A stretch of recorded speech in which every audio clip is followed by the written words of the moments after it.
जी, स्वागत है आप सभी का एक बार फिर से। आज हम पहुंचे हैं करनाल के अंदर और आज हमारे साथ मौजूद हैं डॉक्टर सुनील पवार जी। स्वागत है आपका हमारे चैनल पे। और आज हम आपसे जानना चाहते हैं, आज हमारा एक बड़ा सवाल है कि जो 26 तारीख को किसानों ने किया या सरकार के जो नुमाइंदे थे उन्होंने 26 जनवरी के ऊपर जो परेड के बाद जो लाल किले के ऊपर जो बातें हुई आपके सामने थी, उसके बारे में आप क्या कुछ कहना चाहोगे? देखिए, सबसे पहले तो निर्मल जी और बाकी साथियों का मैं बहुत धन्यवाद करना चाहूँगा कि एक बहुत बड़े मुद्दे को कवर करने के लिए आप यहाँ पे पहुँचे हैं। आज आपके चैनल के मार्फत मैं तमाम अपने भारतवर्ष के लोगों के सामने कुछ ऐसी चीज़ें रखना चाहूँगा कि जिसके बारे में अधिकतर साथियों को पता भी है और कुछ लोग इससे वंचित भी रहे। देखिए, 26 तारीख से एक दिन पहले जो भी संयुक्त किसान मोर्चा है उनकी मीटिंग पुलिस के साथ होती है, एक रूट उनको दिया जाता है और संयुक्त किसान मोर्चा के लोग तय रूट के ऊपर जाने के लिए हामी भरते हैं। अगले दिन सभी बॉर्डर से, टिकरी बॉर्डर से भी, गाजीपुर बॉर्डर से भी, सिंगू बॉर्डर से भी, सभी बॉर्डर से किसान अपने ट्रैक्टर के साथ निकलते हैं, तय रूट की तरफ जाते हैं। लेकिन यकायक अचानक सिंगू बॉर्डर से जो तय रूट था, उस तय रूट की बैरिकेडिंग के बाद जो खाली रूट था वहाँ पर कुछ शरारती तत्वों ने सीधे तौर पर अपने ट्रैक्टर लेके गए और पीछे से, जैसे परंपरा होती है कि भेड़चाल जिसको हम बोलते हैं, एक ट्रैक्टर के बाद दूसरे ट्रैक्टर जो है वो चलते चले गए और लाखों की, हजारों की संख्या के अंदर लाल किले के सामने भीड़ जुटी। उस भीड़ में से कुछ लोगों ने निशान साहिब, जो सिख धर्म का एक पवित्र झंडा है, उसको लाल किले के ऊपर, लाल किले की प्राचीर पे जो हमारा राष्ट्रीय ध्वज फहरा रहा था, उस राष्ट्रीय ध्वज को बिना कोई नुकसान किए, जहां पर 15 अगस्त को देश का प्रधानमंत्री ध्वजारोहण करता है, वहां पर दो झंडे, एक निशान साहिब और साथ में संयुक्त किसान मोर्चे का झंडा वहां पर लहरा दिया। आज अगर मेरे से पूछा जाए कि क्या आप इस बात का समर्थन करोगे कि इन दो झंडों को फहराया जाना चाहिए था, तो सीधे तौर पर मैं अपना पक्ष रखूंगा कि ये पूरा मुल्क सिर्फ तिरंगे के नीचे अपने आप को महफूज रख पाएगा।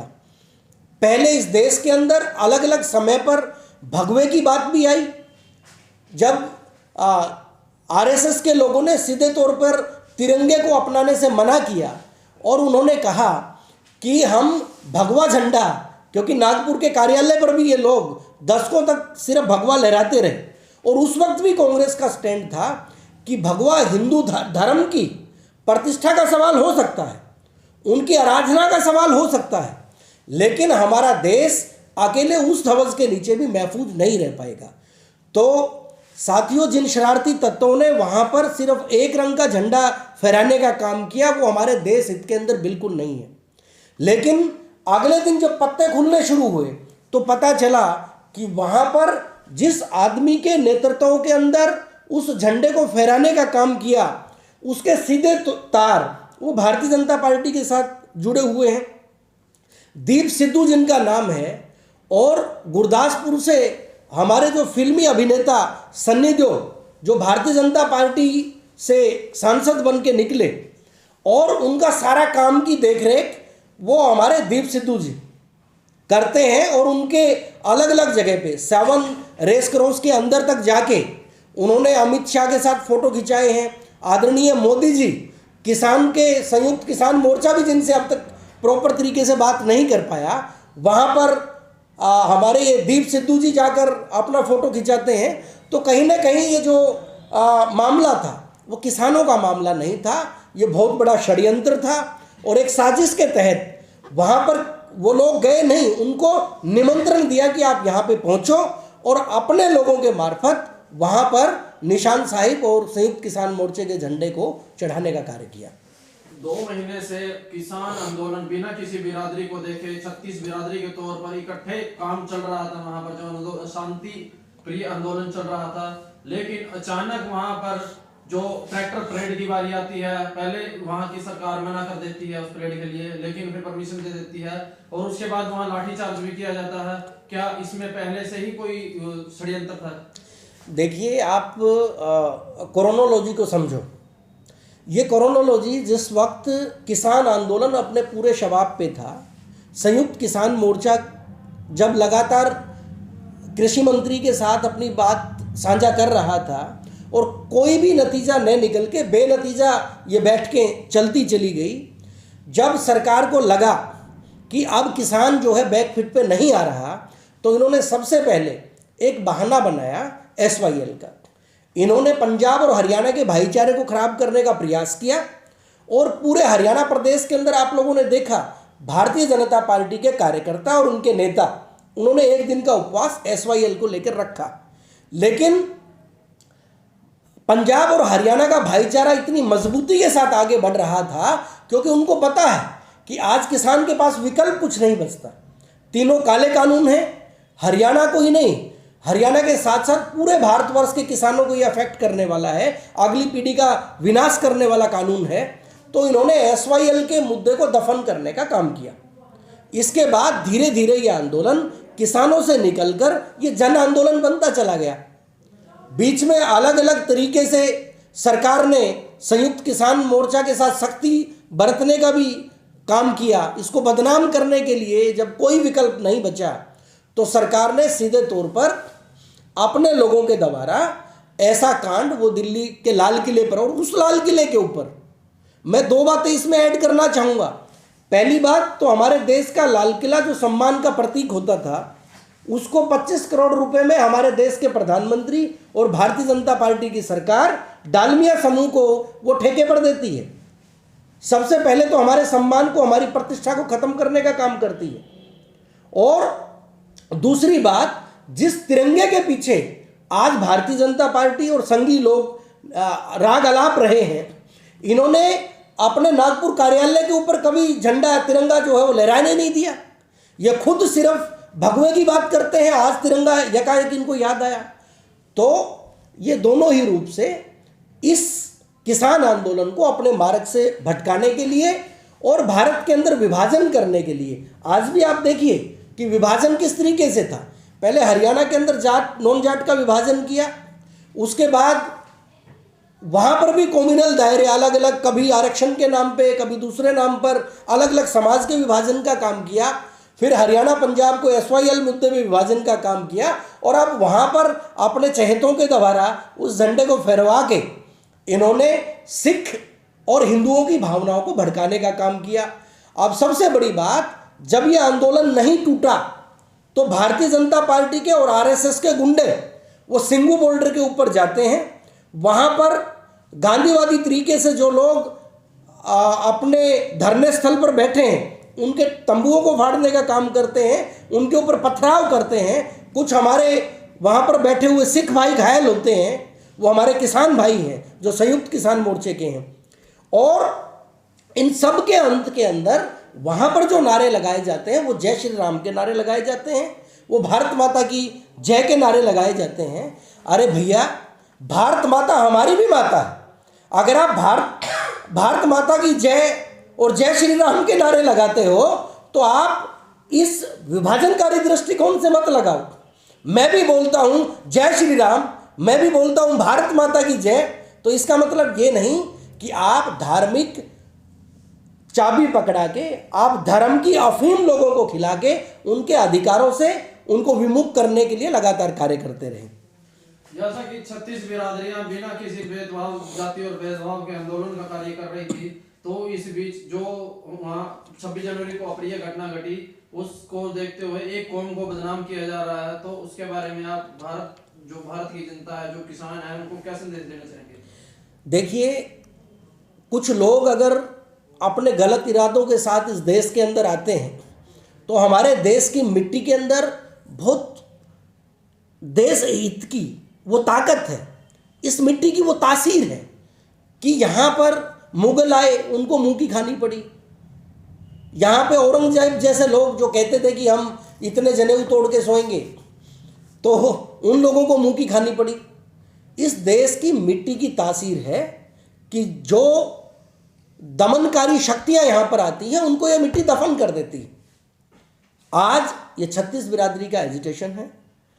सिख धर्म ने इस पूरे देश की रक्षा के लिए पहले मुगलों से भी युद्ध किया, अलग अलग समय पे जब भी जरूरत पड़ी है तो सिखों की तो कुर्बानी की का इतिहास है। अगर ये सरकार किसी भी षड्यंत्र के तहत हिंदू, सिख, मुस्लिम और ईसाई के बीच में खाई डालने का काम करती है तो मैं माफ़ी चाहूँगा कि इस देश की मिट्टी उनको अलाउ नहीं करेगी। और आज का जो नवयुवक है वो पूर्ण रूप से समझ चुका है कि हमें एक होकर इस भारत को आगे बढ़ाना है। हिंदू, मुस्लिम, सिख, ईसाई हम सब हैं भाई भाई। और इसी नारे के साथ पहले भारत आगे बढ़ा, इसी नारे के साथ ये भारत फिर आगे बढ़ेगा। अगला सवाल मेरा ये है, जैसे मोदी जी कह रहे हैं, कुछ चैनल्स पे हमने देखा भी है, मोदी जी कह रहे हैं कि किसान बस एक कोल दूर हैं, उसके पीछे आपको क्या लगता है, क्या रणनीति रहने वाली है सरकार की? कौन सी कोल की बात करते हैं?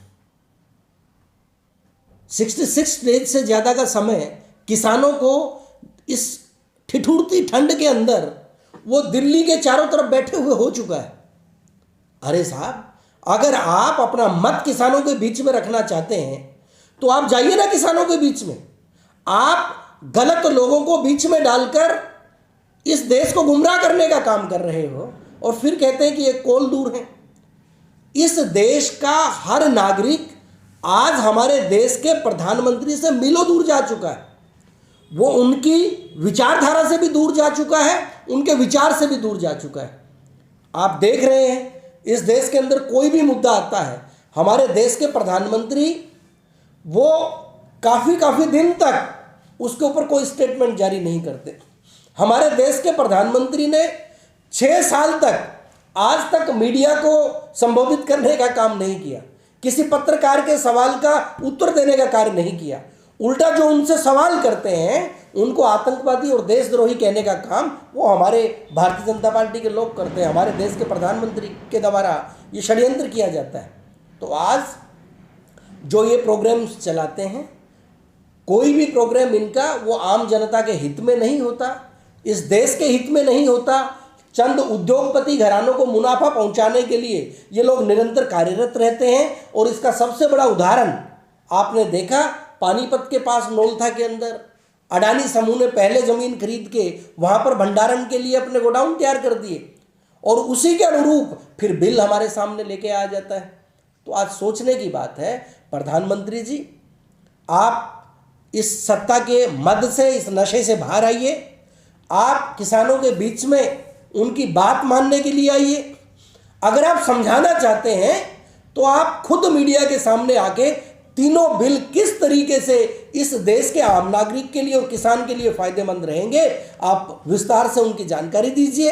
अन्यथा आप जबरदस्ती करके किसान जिस फायदे को नहीं चाहते उनको जबरदस्ती फायदा देने के लिए क्यों अड़िग हैं, क्यों आप रुके हुए हैं?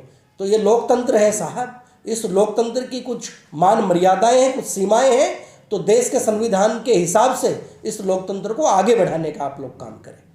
अगला सवाल मेरा ये है, जिस तरीके से केंद्र सरकार के द्वारा इंटरनेट सेवाओं को 2 दिन कहकर 1 दिन और अगले दिन फिर से बढ़ा दिया गया, जिसकी वजह से काफी आम जनता को जो है सामना करना पड़ रहा है, क्या लगता है आपको सरकार की इसके पीछे क्या रणनीति रहने वाली है? क्या डर है? बहुत बड़ा प्रश्न है। इस सरकार क्या लोगों से छुपाना चाहती है? क्यों इतनी डरी है? सच्चाई एक न एक दिन वो लोगों के सामने जरूर आएगी। आज इंटरनेट सेवाएं बंद करना सीधे तौर पर इस किसान आंदोलन की सच्चाई को लोगों तक पहुंचने से रोकना, ये इनका मकसद है। आज देश के प्रधानमंत्री को और भारतीय जनता पार्टी की सरकार के सभी नेताओं को ये पता है कि ये कानून जो है आपने गलत तरीके से बनाए। इनका निर्माण जो है अध्यादेश के मार्फत आप लोगों ने किया है और ये अलोकतांत्रिक है।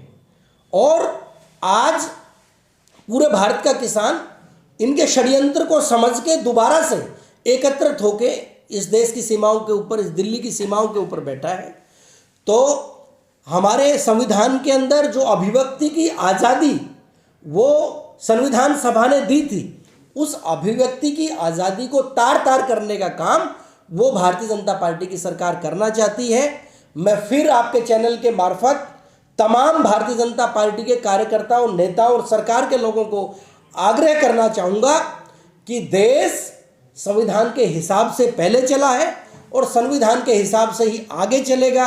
अगर आप इसके पन्नों को फाड़ने का प्रयास करोगे तो इस मुल्क की आवाम आप लोगों को बाहर का रास्ता दिखाने का काम करेगी। तो ये थे हमारे डॉक्टर साहब जो हमारे साथ जुड़े थे। डॉक्टर साहब, हमारे चैनल से जुड़ने के लिए आपका बहुत बहुत धन्यवाद। शुक्रिया, धन्यवाद, नमस्कार, जय हिंद, जय भारत, जय जगत।